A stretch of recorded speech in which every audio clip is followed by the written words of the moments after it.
Hi, I'm Nornie Bero and I'm the author of Mabu Mabu. And this is my introduction to how to use native ingredients. What we've got here is my Aba's tea that I made for my grandmother. I named it after her. We've got our hibiscus, dried hibiscus here, or wild rosellas, my lemon myrtle, strawberry gum here.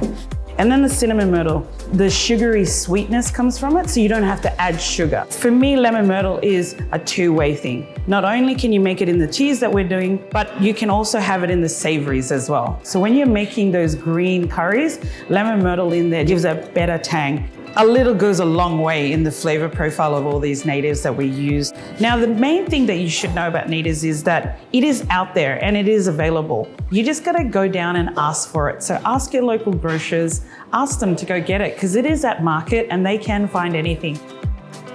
My grandmother's tea.